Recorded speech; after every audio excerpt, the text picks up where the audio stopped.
marketing moment to chill out. And I usually edit this off so that you get a shorter version of the show. But if you're here already, great. And I usually turn that off. Let's see if we're on LinkedIn. Looks like we are. And the sound is working there too, so I guess we're going to start. 5, 4, 3, 2, 1. I'm John Miglosh for the Wisconsin DMA and the International Society for Strategic Marketing. Well, yesterday I talked about scientific advertising on scientificadvertising.com, and they got me. I went to download the book, which is free. But I went and downloaded the book, but while I did that, I actually bought the package. There's a $10 package, and it includes an audiobook.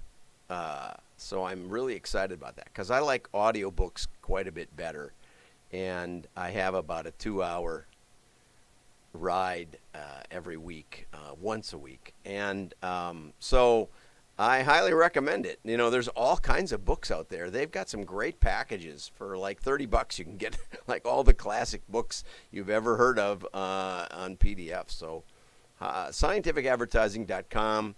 I got to reach out to the guy that runs it again. But I'm really excited about Claude Hopkins on audiobook. So let's dig in. Over we go to the news. CMOs are falling back on low-risk, low-return strategies. This is interesting. We're just going to touch on this. Gartner found that 73% of CMOs, and this is a survey of about 400, so it's a pretty good survey, intend to pursue low-risk, low-return strategies for 2021, falling back on existing customers. Note that. Existing customers to tide them through a lean period. Okay, the rest of the article, this is the best part. Lots of numbers, lots of conjecture. But what that means is that you better be good to your customers. And the problem with digital, the biggest problem is it costs you almost nothing. So it's difficult to elevate engagement, right? Now, I can tell you with certainty that 80% of your customers are not very good. 60% of your customers will never buy from you again, no matter what you do, okay? So there's a 20% that matter, right? And figuring that out actually changes from month to month, and that's the interesting part, okay? There's a lot going on in your customer file, assuming you have a customer file, okay? Now, so you say, okay, well, I'll email those to death. Right? That can have negative consequences, though I've always wanted to study it, but I've never had a really good data set to prove that bashing people over the head daily does not improve their performance. On the other hand, I have had the data regularly, over and over. I've had the data to prove that customers respond to mail more than anything else. How do we prove that? It's called a holdout test, okay? And I've done, I would say, a couple dozen. Let's not be overly, cavalier here. And I was dragged into it by my clients, right? And so what we did was we took the 100,000 or 500,000 customers we were planning to mail, so it was decent statistical significance, and we stopped mailing them. Not all of them. That would be stupid. That would be what Nordstrom and J. Jill did. Stop mailing them all. Let's go out of business. Let's kick ourselves in the head. No. Instead, what we did was we said, okay, let's evaluate now a subset. Let's say 10%. Okay, so 50,000 of the 500,000. And let's see how they did compared to the rest of the group, the 90%, the 450,000. And what we found, and I did this about 6 times with Musician's Friend, and every time we had a substantially higher performance, giving us about a 300% ROI on the mailing piece. Okay, now, there's more you can do with mail, right? You can send a gift. send a gift card. You can send something three-dimensional. There's all kinds of ideas that you can test out. Like when we showed Cabela's that they had a business-to-business component within their customer file of millions, they created this huge book in order to encourage the outfitters to order repeatedly, not just from the catalog in front of them. And that one was very successful and almost legendary in the printing industry. So mail is probably the most powerful way to increase engagement effectively across hundreds of thousands of customers. But even if all you have is a couple of hundred, it's still, you can write a handwritten card one a day to your customers, right? That's the kind of thing you can do with mail. There's no problem in low scale versus high scale.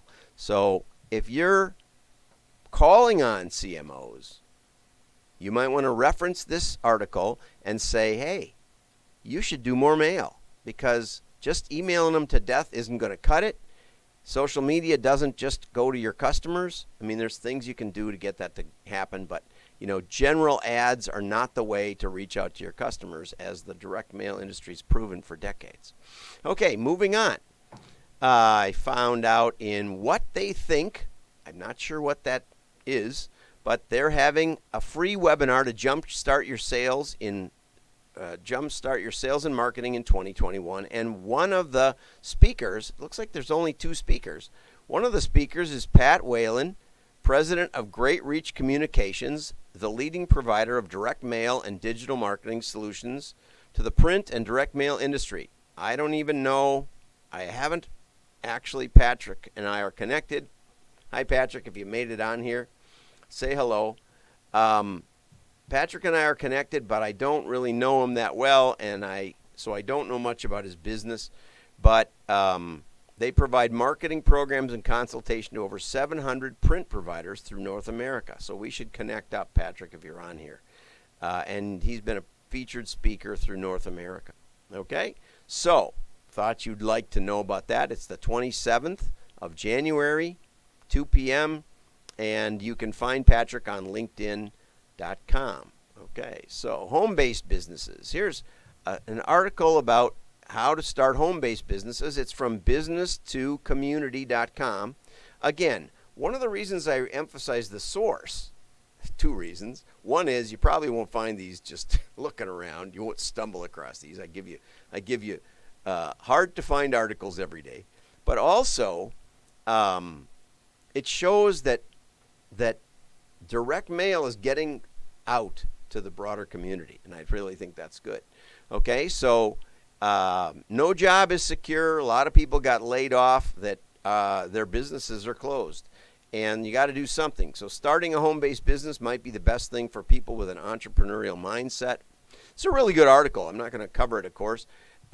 Always remind yourself of the fact that that customers are not buying a product or service. They are responding to the advantages of your product that your product or service will provide for them. Good thoughts.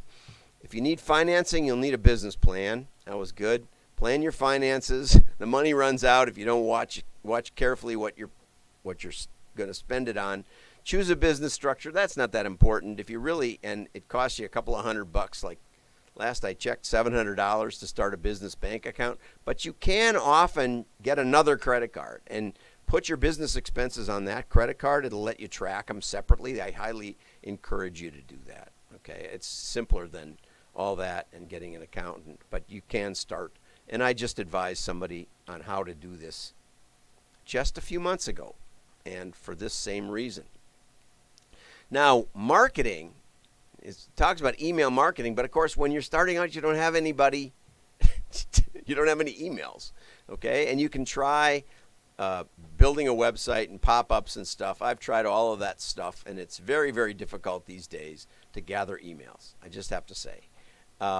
So I would say if you're starting something relatively local, then direct mail, as they say here, direct mail, the answer could be direct mail. And the reason I say that is because you can have a limited reach in a very small geography with every door direct Every Door Direct Mail, EDDM.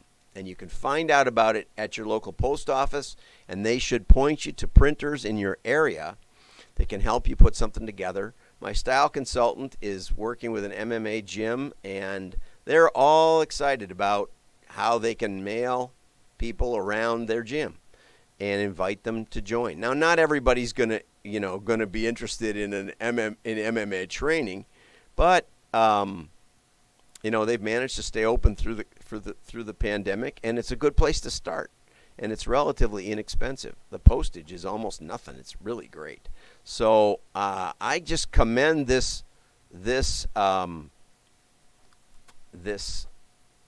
author mentioning mail. Join your local Chamber of Commerce. Get active on social media. It's a good way to start, but again, engagement is difficult.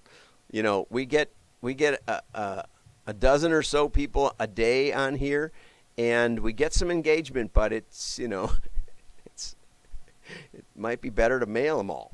I wanted to highlight this one because socialnomics.net is how to manage an online brand. It's a very scattered article. I'm not recommending the article. It talks about how you need to build a logo, but it kind of fits with the other one because it kind of talks more about little steps in marketing. Build a brand image. You can buy a lot of content for cheap.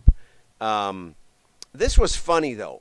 You've probably seen claims regarding the effectiveness of traditional marketing practices like direct mail. While you might be surprised to hear that direct mailings are more popular now than ever, they still offer around a 4.4% response. I always like the second digit. When I got started, everybody said, oh, yeah, you get a 2% response or you get a 4%. That is the dumbest thing you could ever write. You don't know what the response is going to be, and it depends on how you do it. And I've seen 150,000 piece mailings get 3 orders, right? And then we changed some stuff, and they got hundreds of orders, okay, or thousands of orders. You can do it well or you can do it poorly. It can change dramatically. So don't even talk about this. But he says email is even worse. Okay. Well, anyway, I don't want to recommend this, but I thought that it was interesting that people are now starting to go out of their way to attack direct mail, which suggests we're getting over the target. That direct mail is becoming a conversation piece. It's coming back into the marketing parlance, and that is great. And that's why I mentioned the article. So if you're in direct mail, let's work together. WDMA.org. Probably the best place to hear about mail, direct marketing, direct response every day. I want you to go there and register. WDMA, see the little sign down below? WDMA, easy-to-remember.org, and subscribe. It's free, and you'll get the show notes every day that you want them. Like and share. Your friends will know you're smart. Have a great